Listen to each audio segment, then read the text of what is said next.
Very good evening, everyone. Today we are going to talk about nationalism.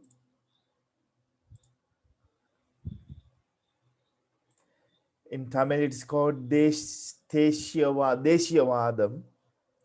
I can remember at the time of our previous class, Shamila and Mohanambal and Vinodani, they taught me the Tamil pronunciation and how to pronounce in Tamil uh, the term nationalism or Jatikavada in Sinhala. In Tamil, it's called Deshiyavadam. Right, so we discussed few points about nationalism. This is the literary meaning. Nation derives from Latin word Nazi. Then it's all about habitat or the birthplace or I mean residential place of a particular group of people.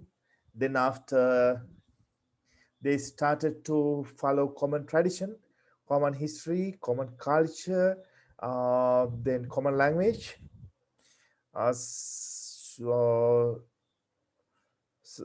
common customs, then common living behaviors. So then they uh, become a nation, right? So that's the meaning of that definition. However, in the late 18th century, the individuals and groups started to be classified as nationalist. Therefore, until late 18th century, the term was not acquired political significance. It means before 18th century, we had the we heard the term nationalism, but at that time there was no uh, political significance which was aligned with that particular term, because at that time the capitalism was not developed that much.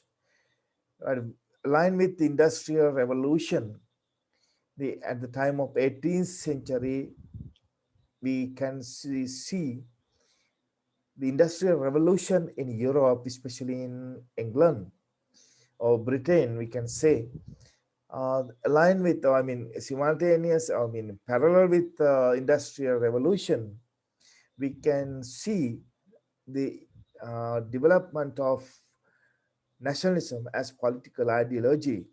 So we can introduce nationalism as the political ideology of newly emerged capitalist class or newly emerged business class or newly emerged business community, or actually nationalism provided a certain ground for uh, business class or capitalist class, newly emerged middle class in Europe, newly emerged bourgeois class in Europe, right? That was the reality uh, we could see.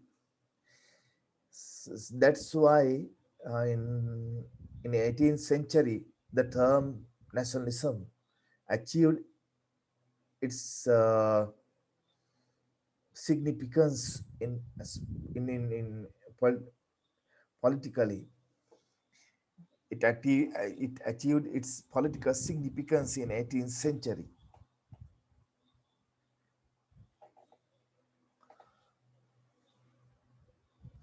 However, we discussed all these things in our previous class. The word nation has been used the 13th century. The term nationalism was first used in print in 1789. Since 13th century, the European people, they had the belief, they had the ideas about nationalism, but in printed media, it could be seen in 1789. The French priest Augustin Barruel published or wrote that particular report, particular newsletter in 1789. Right, Augustin Barruel was the first man or scholar who used the term nationalism in printed media.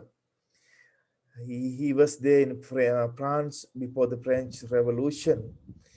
He was considered as anti-Jacobin French priest by the mid 19th century. After that, especially after the French Revolution, the term nationalism achieved political significance, especially after the French Revolution. It means in the mid 19th century, anti-Jacobins or French scholars, they recognized as political, they recognized as nationalist anti-Jacobins. They used the term nationalist to introduce themselves. They developed into the more successful and compelling of political creeds. Political creed means another term for political ideologies. It helps to reshape the history and many parts of the world. Right. So that's how the term nationalism achieved its political significance. Then, after nationalism became very popular, and also it helps to bourgeois class and modern kings and queens to increase their power. Then, after nationalism spread out throughout the world, especially Asian, Latin American, and African continents, uh, because at that time, mm, majority of the territories of these continents were captured by imperialist powers. Imperialist powers. Uh, Therefore, there were many uh, freedom fighting movements or independence struggles were emerging in this particular continents or Asia, Africa, and Latin American continents. So, aligned with these particular nationalist or I mean independent struggles on uh, freedom fighting struggles, nationalism has been taken as their political ideology. The freedom fighters or the people, those who were there uh, fighting with or struggling with imperial powers, they accepted nationalism as their political ideology. So then nationalism became their political ideology, and it has been received the chance to establish over there. Then nationalism uh, fertilized freedom fighters and their movements against to the imperialist powers. So that's how nationalism originated and achieved its political significance at the time of French Revolution. Then after, it has been transformed, it has been uh, spread throughout the Asia, Africa, and Latin American continents. So then they achieved worldwide recognition at the time of 1945. It means at the time of Second World War. That's why after the Second World War, many colonies in Asia, Africa, and Latin uh, America, they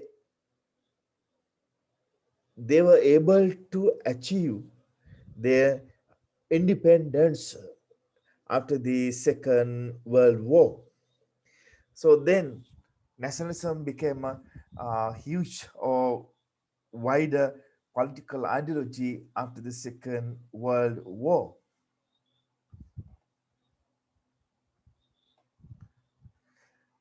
Because of that, the people, those who were in these territories, especially the countries, they got the ownership feeling, being citizens, being respective citizens of the particular country of the particular nation. Previously, I mean, previously, when they have a when they were not having ownership feeling, or when they were not having feelings about nationalism or citizenship, they had the feeling about realms and principalities or kingdoms, realms, principalities and kingdoms. They were not considered as countries, or they were not considered as nations. They just feel, they just felt about being subjects of particular king or queen. They were considered as material things. So that's why they are called subjects. At that time, they were considered as subjects, not the citizens of respective nations, not the citizens of respective country. At that time, they were considered as in such a way. They were considered as subjects, not the citizens of respective nation. But after emerging and establishing of the feeling of the feeling of nationalism, or after emerging and establishment of the political ideology of nationalism, they got the chance to have feelings or real feelings about the citizenship. They felt that they were the citizens of respective nation. They were the citizen of respective countries. But before that, they was just subjects of particular uh, king or queen. So that was the major uh, major contribution of nationalism to the present world. Previously, the people, those who were lived in particular territory, particular area, those people were not considered as citizens. They were considered as subjects of particular king or queen, right? But after establishment of nationalism as major political ideology, and it has been received its political significance after the French Revolution, it helps to develop feelings among the people to have citizenship, feelings about having citizenship of a particular respective or proudable country or proudable nation. That was the that is the major contribution which was done by the nationalism as political ideology. So that is very important for us politicals, I mean, for the political scientist.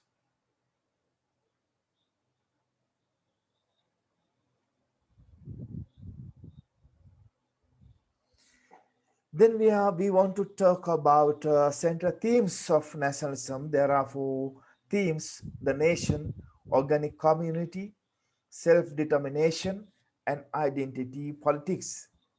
The nation, organic community, self-determination, and the identity politics. So first we will talk about nation. First, I would like to read bullets. The basic belief of nationalism is about nation. However, much confusion surrounds on what nations are and how they can be defined. In everyday language, the words such as nation, state, country, and even race are often confused. It means nation, basic belief of nationalism. Is it about nation? However, to identify nationalism very clearly, we should have basic idea about the nation. So then, when we are going to investigate about nation, or when we are going to talk about the nation, when you're going to talk about when we are going to investigate the nation, when we are going to talk about what is the what characteristics are aligned with the nation, so then it is very difficult to find because it has so many definitions.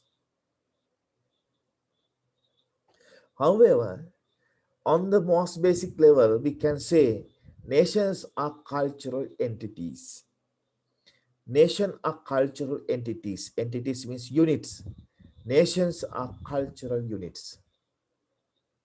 Collections of people bound together by shared values and traditions, in particular, a common language, religion, ethnicity, and history, traditions, and usually copying the same geographical, occupying the same geographical area. Is it clear? On the most basic level, in simply, we can say nations are cultural entities. Nations can be considered as cultural entities or cultural units, right? Then collections of public collections of people bound together by shared values and traditions. Shared values and traditions bound together by shared values and traditions. In particular, a common language. They should have a common language, religion, ethnicity, and history, traditions, and usually occupy means reside in this same, particular geographical area. There's no blueprint nor any objective criteria that can establish where and when a nation exists. It is very difficult to find where and when nation emerged first, or nation emerged. This nation emerged first. This nation emerged second. It is uh, very difficult to find because there's no exact there's no common idea about that, right? So on the other hand, though the nations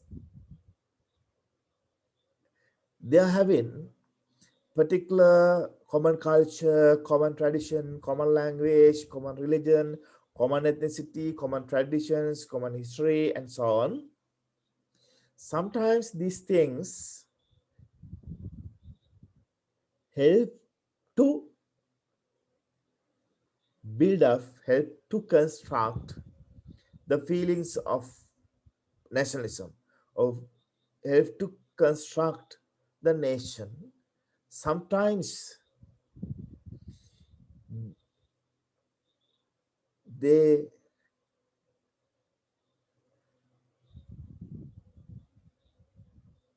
are the causes of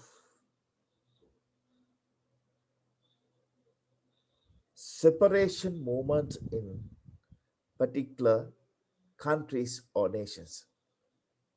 Sometimes they help to construct nation and nationalism. Sometimes they are not helping to construct nation or the feelings of nation. It means the nationalism. Is it clear? Any questions from your side? For example, language is often taken to be the clearest symbol of nationhood. A language embodies distinctive attitudes, values, and forms of expression that produce a sense of familiarity and belonging. For example, language is the common factor to build up a nation, and we can say language is the common factor to build up nationhood. Language is the common factor. Language is the one of the to factor to build up nationalism, right? For example, German nationalism has traditionally been founded upon a sense of cultural unity, the purity. At the time of Adolf Hitler, because Adolf Hitler said that you are having pure blood, you are coming from very purified traditions, you are coming from very purified genetic traditions or genetic generations. So you are very few than the others. You are the specific cultural unit. You are the greatest nations in this world or in this on this earth. So then, what has happened on the base of German language? Germans, those who spoke German language, they were get together. They were united together. They were bound together by the sense of language, and they were considered as they were started to think they started to think as nation, or very tight nation. Then they started to kill others because they thought that they were the superior or very uh, very yes superior people on the earth. So then they started to kill others, especially Jews and communist uh, people. At that case, language was the factor which was helped to bound them together. On the other hand, nations have also been highly sensitive to any distribution of or threat to their languages. Sometimes language divides the French speaking people of Quebec from the rest of the English speaking in Canada. Sometimes language did not support to bound or to create a good nation, right? Sometimes language does not support. For example, in Canada, especially in Quebec province, the people, those who are living there, they are speaking French because their colonial heritage. I mean, I mean, they were there. They were coming from France and settled over there in Quebec province. Then rest of the part of the Canada, those land or that were rest of the part of the Canada were uh, captured or inhabited by the people, those who came from Britain. So that's why they started to speak in English. Then these two languages, French and English, the people, those who are in Quebec province, they speak in English, sorry, French. People, those who are in other areas, Toronto and others, so they speak in English.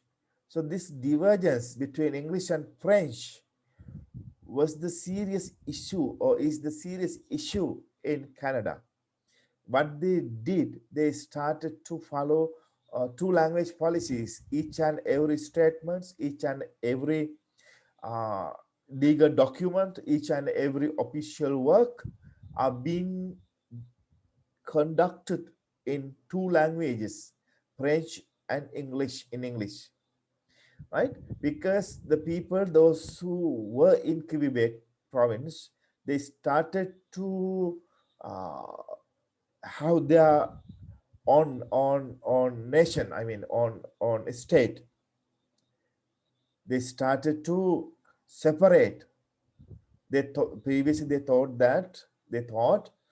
to separate from Canada, but they used democratic and non-violence method. They mostly used referendum. Time to time, there were referendums. Then the government asked the people, those who were in Quebec province, to give their what,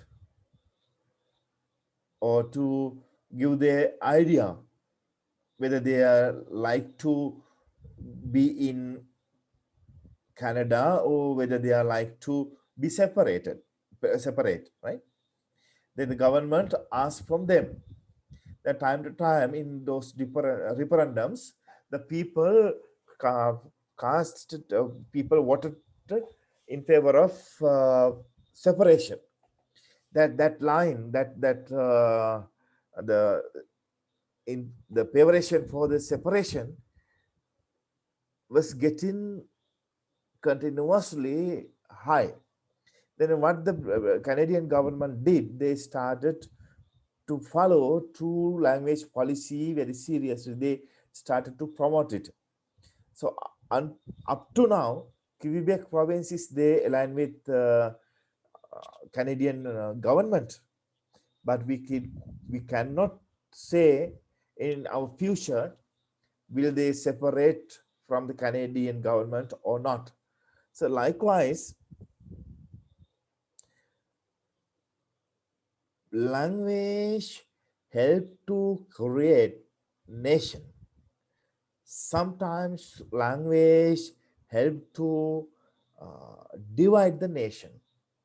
For we can point out examples from our continent. I mean, our area in Pakistan, right? People, those who are in Pakistan and Bangladesh, they are following same religion. In religion, both the people are Muslims, right? But they spoke two languages, Urdu and Bengali. On the base of language, the Bangladesh freedom movement emerged in 1971 and won its what's called prime objective, and established their land as Bangladesh. Right? Sometimes the language help to create nations, sometimes not. In Sri Lankan cases, in bit same, right? The in our northern and eastern case, you know that than me. So that's why I have taken the examples from other areas.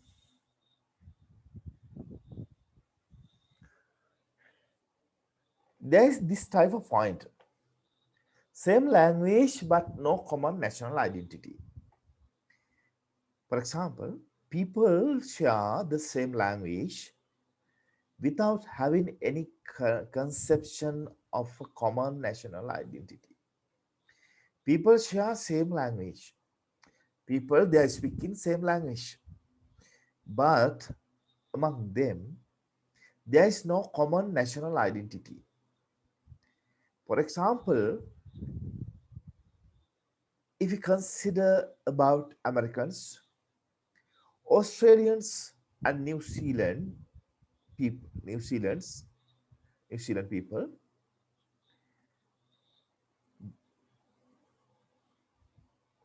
all the people, those who are in America, Australia, and New Zealand, they speak in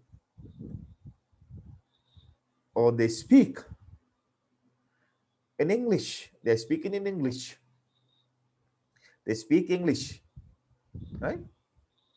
But if they speak one language, it is better to have one nation, right? But when you're talking about nations, we are talking about Americans, Australians, and New Zealand people, right? Though they are, though they speak same language, they are not considered as one nation, right? That aspect is also there. That aspect is there.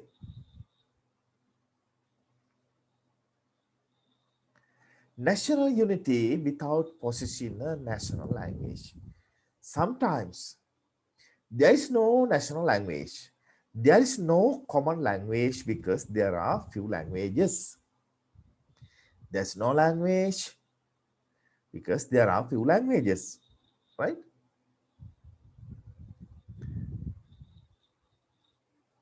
But there's a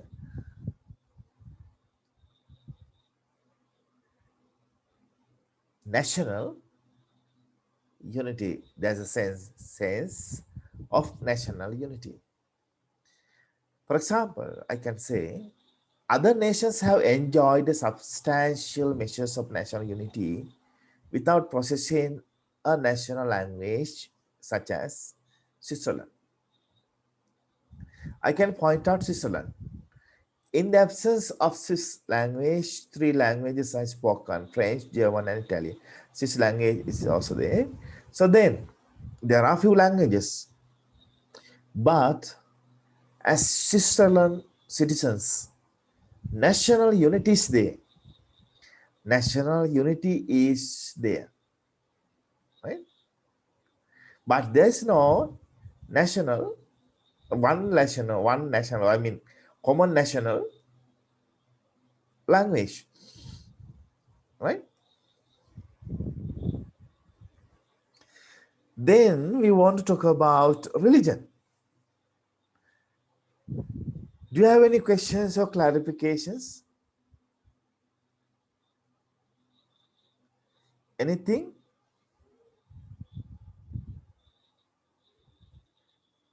Senali, Vinotani, Sayuri? No, sir. Everything is clear? Yes. Vinotani, Yes, sir. any questions? No, sir. It's understood. Then Sayuri, Yes, sir. everything is fine? Yes, sir. Okay. So then we are going to talk about religion, right? Then first I would like to read the bullets. Religion is another major component of nationhood, right? Religion expresses common moral values and spiritual beliefs. Religion is the another aspect of nationhood. We can say religion is the another other factor behind the nationhood, right?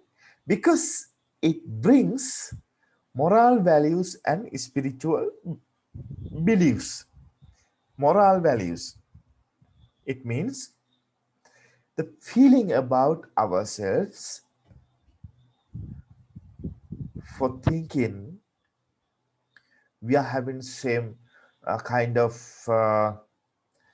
good things. For example, we are not selfish. We would like to help others, right? We would like to help patients. We would like to help the needy people. we would like to respect teachers and elders, right? Likewise, we are having common values or moral values, right? So then spiritual beliefs, for example, Buddhist people, they believe nirvana, right?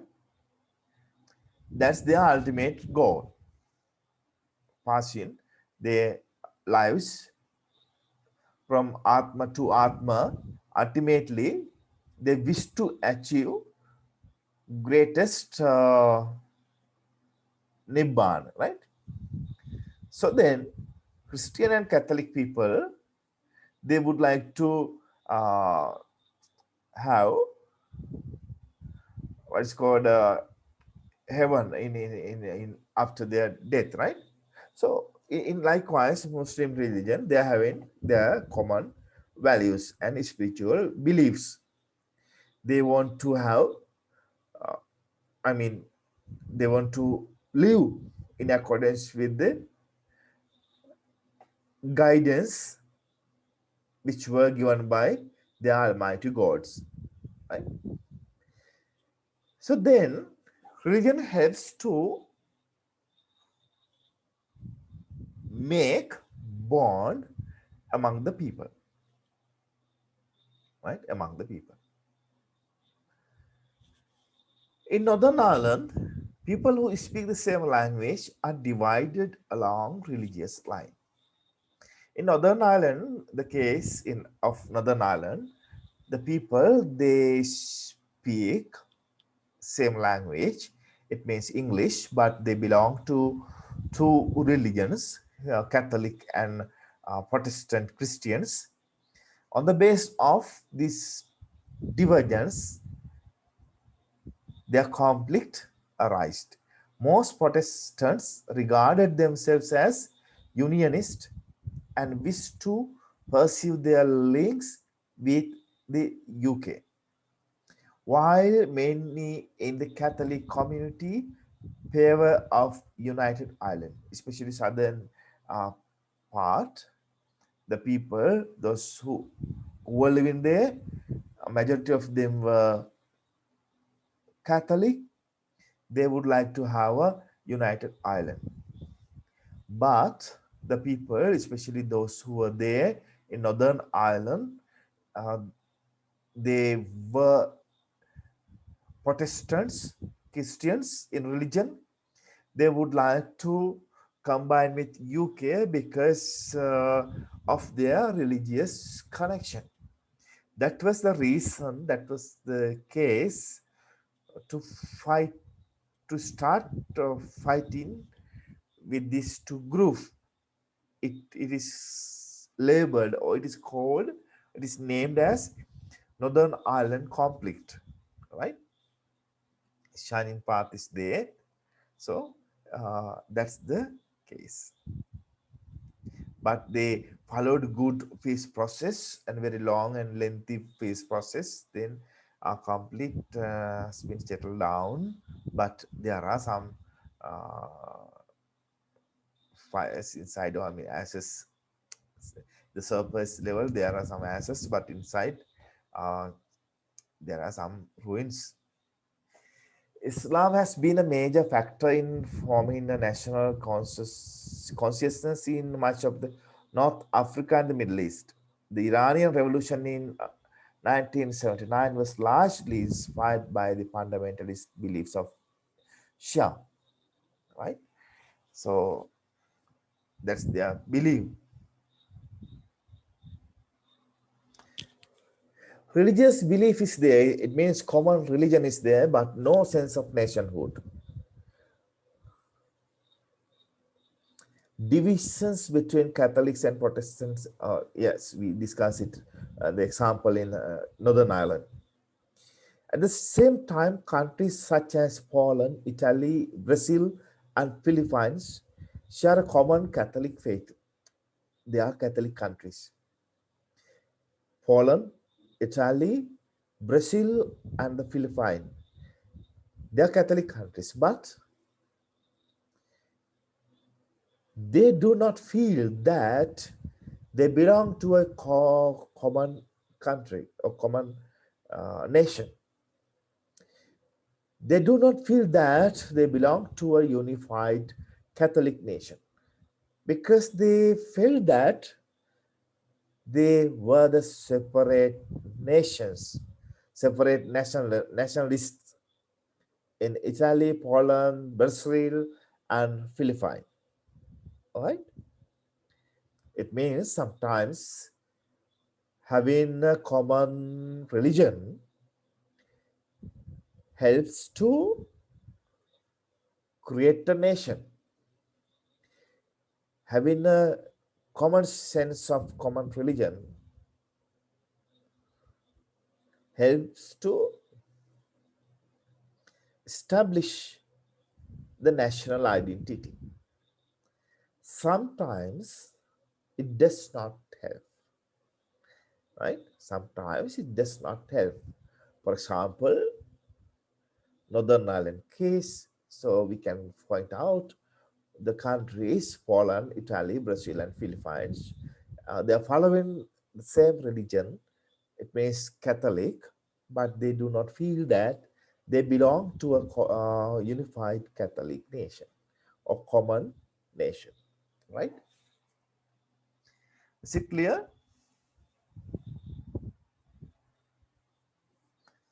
Yes, sir. Yes. Then the ethnic or racial unity. Nations have also been based upon a sense of ethnic or racial unity. Nations have also been based upon a sense of ethnic or racial unity. This was particularly evident in Germany during the Nazi period. The German word for people, it means Volk, implies both cultural unity and ties of blood. The significance of the race has also been highlighted by far right anti migration groups such as the National Front in France and BNP in the UK. Right? Nations have also been based upon a sense of ethnic or racial unity. Sometimes nations they are having the sense of ethnic or racial unity. That's common, right? Bosnia Herzegovina, so then Germany, then after many countries like in Sri Lanka, right? We are having this type of uh, feeling. So sometimes nations they are based on ethnic and racial unit, the sense of ethnic or racial unit. Then nationalism and culture. Nationalism usually has a cultural rather than a biological basis. But Hitler, he didn't believe that. He believed nations as cultural, traditional, biological, and genetic entities, genetic units. That's what, that's why he started his war against two others, those who were not having genetic purity, right? It reflects an ethnic unity that may be based upon race, shared values, and common cultural beliefs. It reflects an ethnic unity that may be based upon race, shared values, and common cultural beliefs. Sometimes nations reflects an ethnic unity that may be based upon having common race, shared values, common cultural beliefs. Sir, can you explain that Hitler's point again? Yes, because nations are, as I mentioned before, nations means cultural entities. It means cultural units. Nations are based on culture, right? That is not biological creation. That's not the biological one, right? That's why the people, those who born in same land, for example, uh, think about India. The people, I mean, before 1947, right? People, same generation, I mean, grandfather or uh, I mean, grandmother, they were in India before 1947, right? They were born in India, but in religion or language, they are they had different language, they had different religion. But at the time of when they were getting their independence in 1947, right? August 15, 1947, right? What was happened? Two nations were created by the British, right? India and Pakistan. Then after, people, those who gathered, who were categorized as Pakistanis from 1947 to 1971. 1947 means the partition, the day uh, partition of the India. I mean the day, the creation of India and Pakistan, right? 1947 to 1971, the year the creation of Bangladesh as separate and independent state. The people, those who were considered as Pakistanis but resided in modern Bangladesh area, now means after 1971, they are considered as Bangladeshis, right? Likewise, now we can identify them, Indians, Pakistanis, and Bangladeshis, the base of their uh, cultural unity, cultural dignity. But they were born there in Indian land or Mahabharat before 1947. They were commonly captured by the British at that time, right? In genetically or biologically, they belong to same group, Indians, the citizens, the great citizens of Mahabharat, right? But after 1947, two nations were created. Then 1971, another nation or nation state was created, right? But Hitler, according to Hitler, nations means not only the cultural unit, cultural entity. He considered nation as cultural, biological, traditional, as well as genetic entity or genetic unit. It means he thought that the people, those who were residing or inhabited in German land or Germany, they had very clean genetic sins or genetic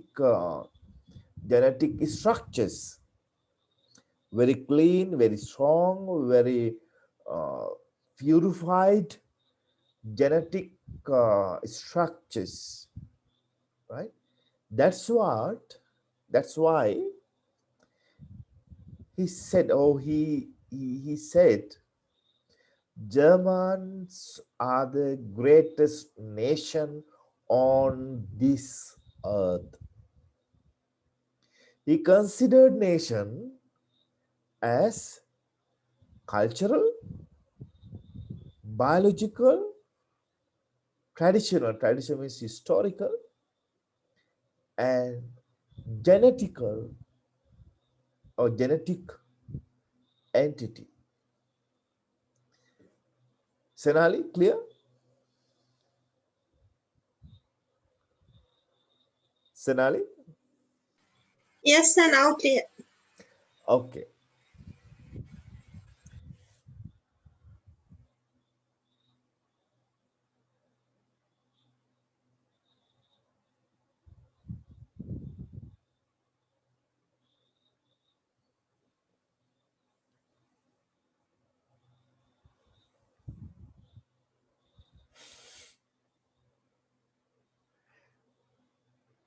Ethnic unity sometimes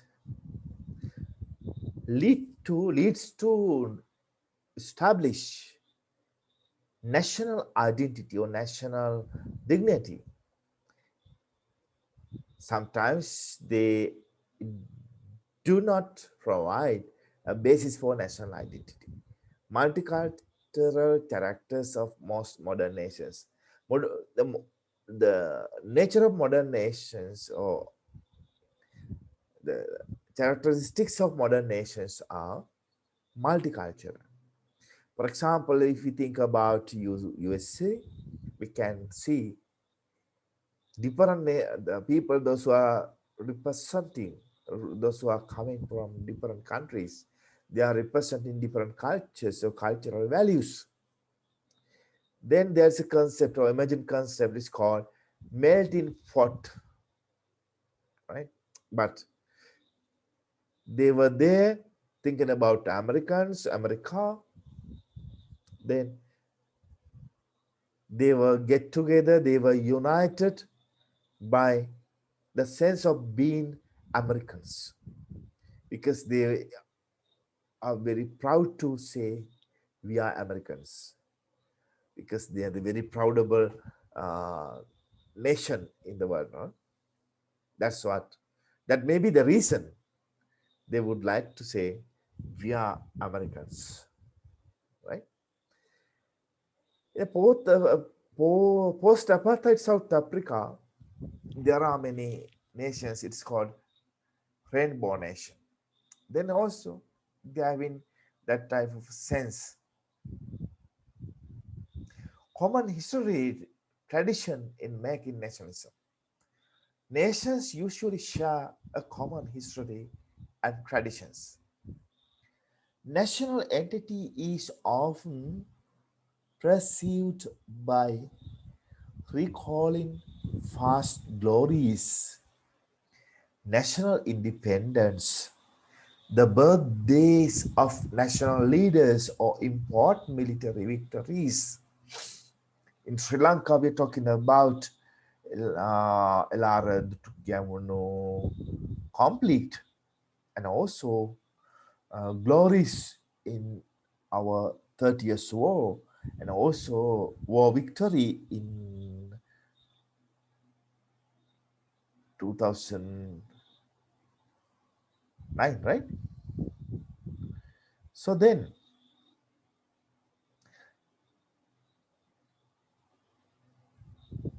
contribution to have national independence, national heroes, birthdays of national leaders like Mahatma Gandhi, Julius Nyerere in Tanzania, and then what others about Nelson Mandela in South Africa, right? So then important military victories. We are talking about. You would like to talk Vijitapura fighting and others, right? I mean, in Sri Lanka, the majority of the Sinhalese people they would like to talk about this kind of things, right? So sometimes common history and traditions they help to make the sense of nationalism. Sometimes not. Sometimes they were the major barriers in creating national identity and national unity.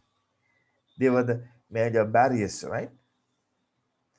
So then, organic community, the nationalists urge a higher loyalty and deeper political significance attached to the nation. It does not exist with any other social group or collective body. Class, gender, religion, and language are very important. The bonds of nationhood are more fundamental than the others. National ties and loyalties are found in all societies. Organic community means very close and very loyalty connection to the uh, particular nation, right? So if they have that type of mentality or common sense, sensitivity, so then they can easily build up feelings about nationalism or national unity, likewise like other feelings, right? That's the meaning of organic community. It means being a very close uh, community to the nation. They started, they start to think, they start to think in such a way. They start to think as we are born to serve our country. We are born to serve our nation. We are born to protect our nation. I mean, not to protect our ethnicity. We are born to protect our nation, right? And country. So people, if they start to think in that way, so that type of community is called organic community. Organic community.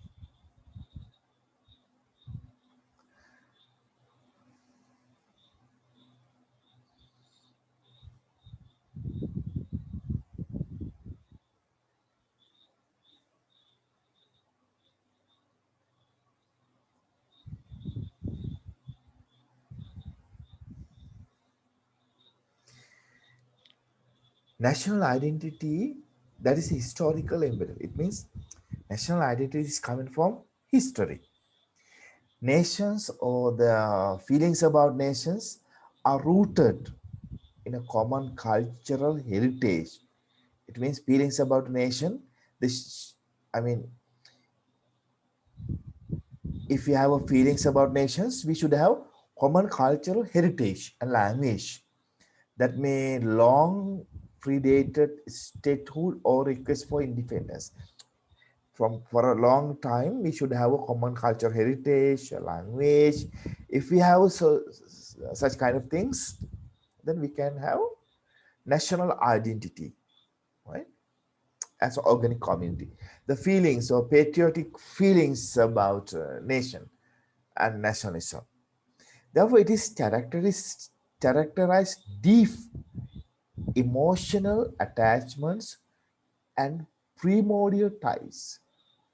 Primordial means pre-modern ties, that bonds which could be seen in pre-modern time, right? We can have emotional attachments. So primordial times means in the modern sense, the people, they started to think in a scientific way because their thinking pattern is based on logical framework or logic, right? If I do this, I will miss that one, right? If I do this, I can earn a lot of profit. If I do this, I can lose my future. I will lose my future, right? In such a way, people start to think in modern world. Primordial time, so pre-modern time, people they they thought by the heart, not the brain. So that's what primordial ties. Therefore, it is characterized deep emotional attachments and primordial ties. It means the nation, our nation, nationhood. However, there are many new arguments, right, about ethnic community and ethnicity. Especially Anthony Smith in 1986 highlighted that ethnic communities between, I mean,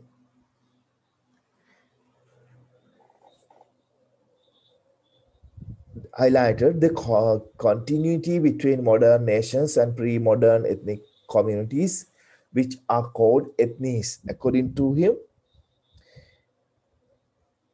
the society between modern nations and modern nation state or modern nations and pre-modern ethnic communities, they are called as ethnies. This implies that there is little difference between ethnicity and nationality. Modern nations essentially been updated versions of immemorial ethnic communities, but this is only one aspect of nationalism. And simply, I can explain, according to Anthony Smith, right? He used the term ethnies. Ethnies means the society between modern nations and pre-modern ethnic communities. They are called ethnies, right? Those ethnies are the very basic form of modern nationality or modern nations, according to Anthony Smith, right? Ethnies are the basic form of modern nation or nationhood, right? That's his perspective.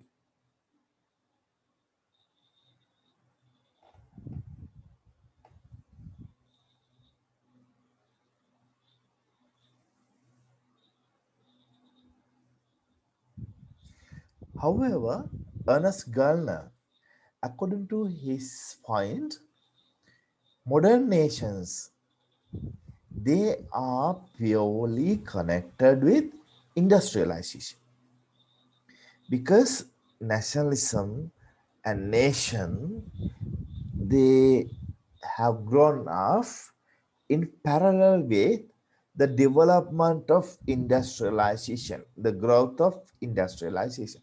That's why Gellner thought that uh, there is a collinear relationship between nationalism and industrial uh, revolution or industrialization.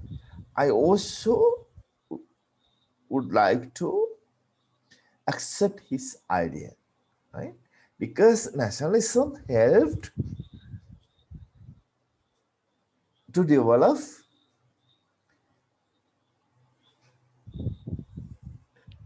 industry and industrialization.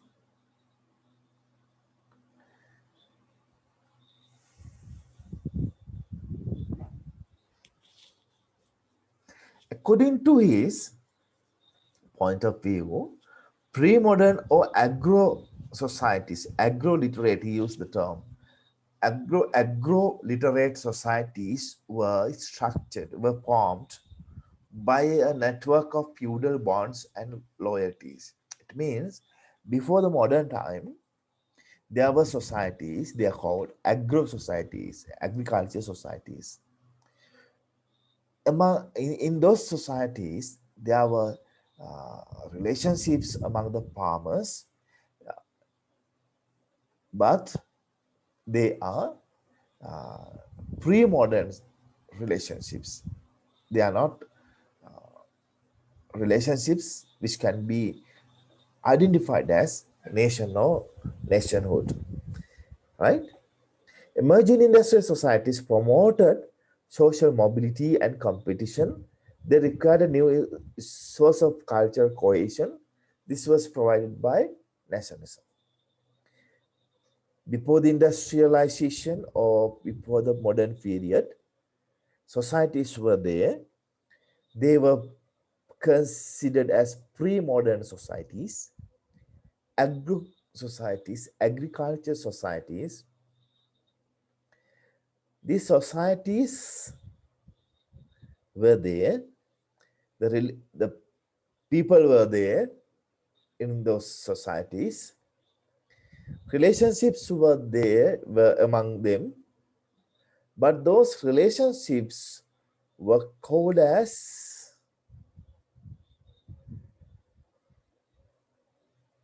feudal bonds and loyalties. Feudal bonds, feudalistic relationships, feudal bonds and loyalties, right?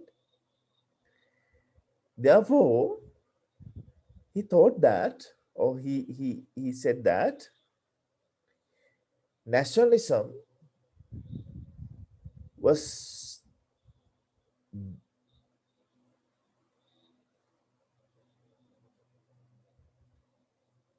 provided the base for the development of industrialization. On the other hand, the industrialization provided a good ground to the development of nationalism. Likewise, in parallel, two things, nationalism and industrialization, were grown off, right? So that is the argument of Ernest Gallner in 1983. Then another one, Benedict Anderson. He wrote a book in 1983 under the name of Imagine Communities, or titled on Imagine Communities. According to his point of view, nations constitute only imagined communities. According to his point of view, nations means imagined communities. They are not real. They are not visible. They are not impractical. They are just imagine. Imagine groove. Anderson argued that nations exist more as mental images than as genuine communities. According to his view, nations are in our mind. They are not in the real sense. They are not in the ground. They are not in the practical society, or visible society, right? For example, especially people, those who are living in outside the country. Just think about the people those who are in New Zealand, Australia, Belgium, UK and USA and Canada. The people who lives in those countries, they started to think about their origin. They think about their culture. They think about their language. They think about their religion. They think about their culture heritage. They think about their cultural bonds. They think about their past glories, then they imagined we are having common sense, we are having common traditions, common groove, common religion, common language, common living pattern, and so on.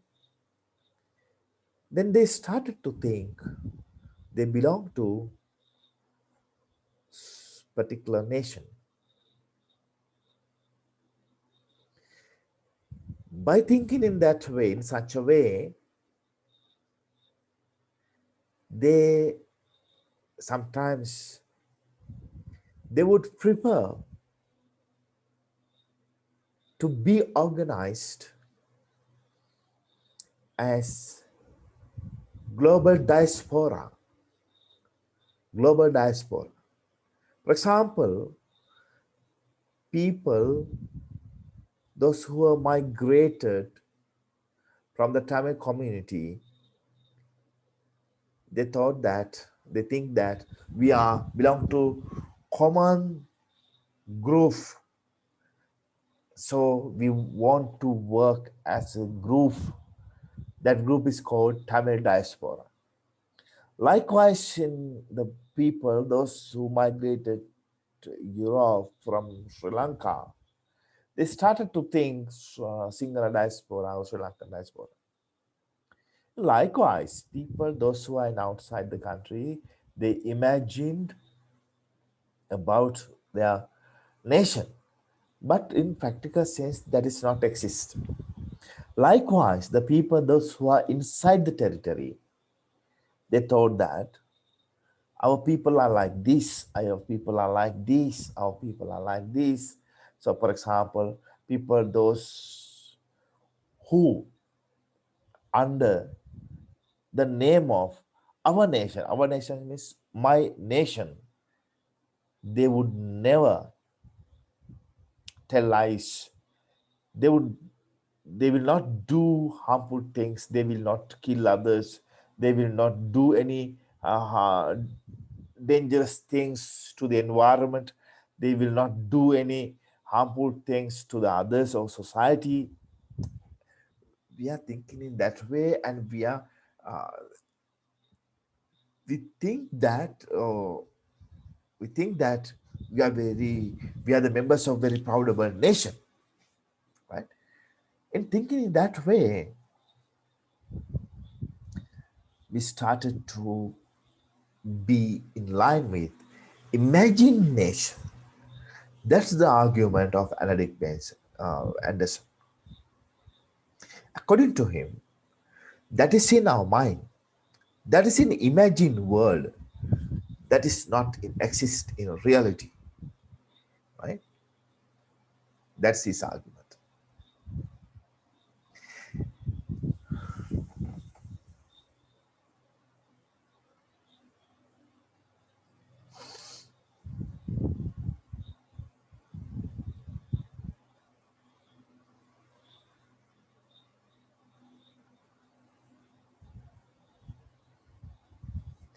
According to Eric Hobsbawm, belief in historical continuity and cultural purity is invariably a myth.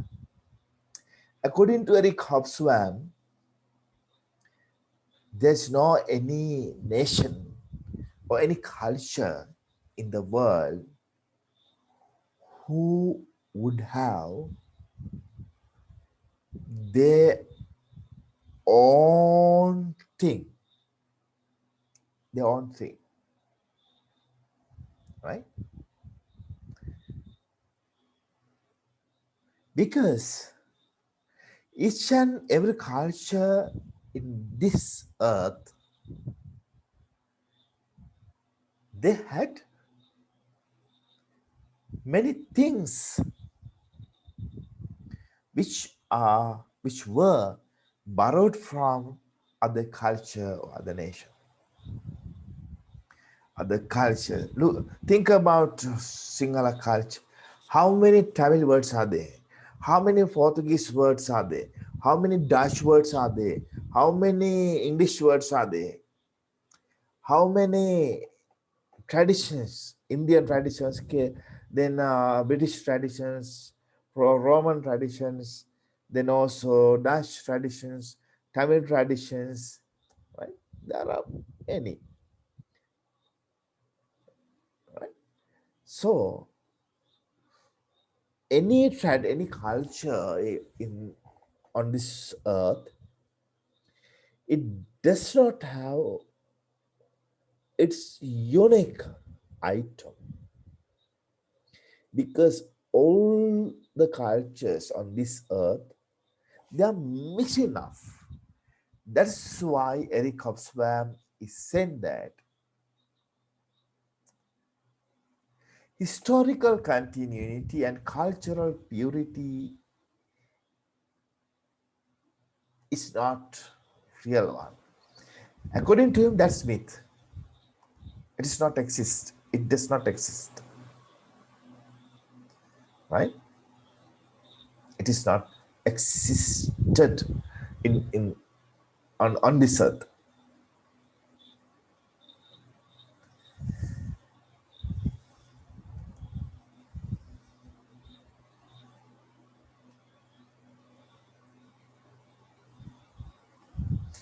So another point is self-determination.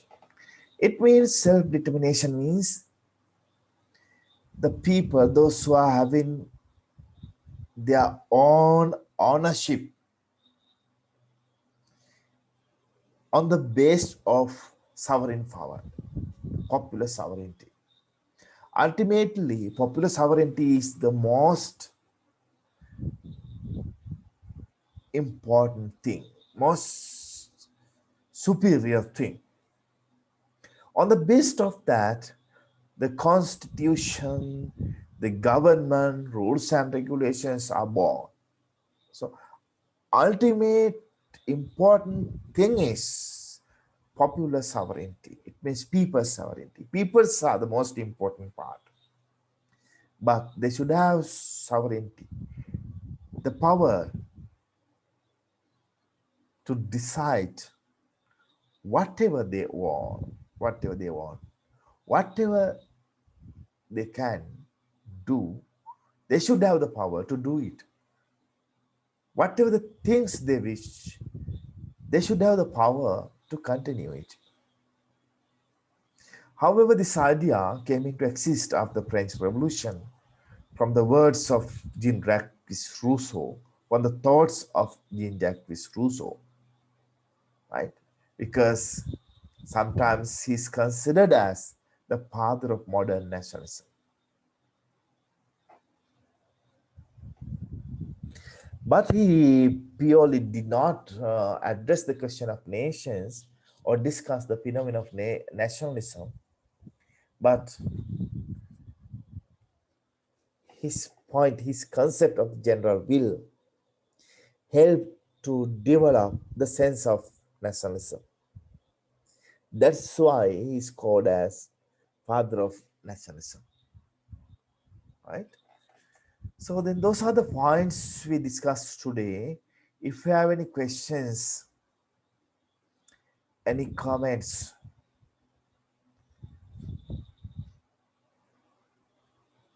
you can raise. The other one is identity politics. All forms of nationalism address the issues of identity. Identity and nationalism is the two sides of same coin. The sense of collective identity, useful, usually understood as patriotism. It tells people who they are. It gives people a history, creates social bonds and collective spirit, creates sense of dignity larger than individual existence. Right? So to have a belief about nationalism, they should have identity, then identity politics.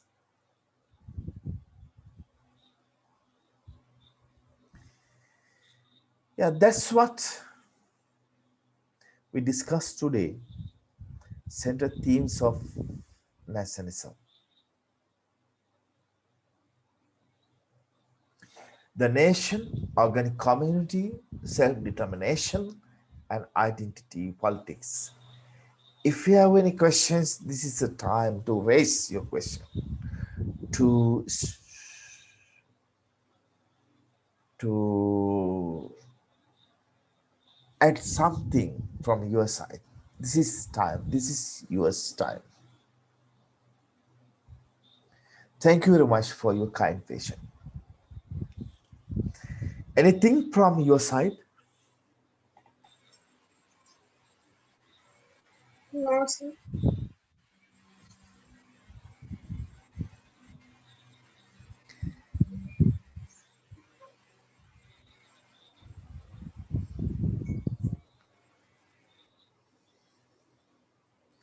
Anyone?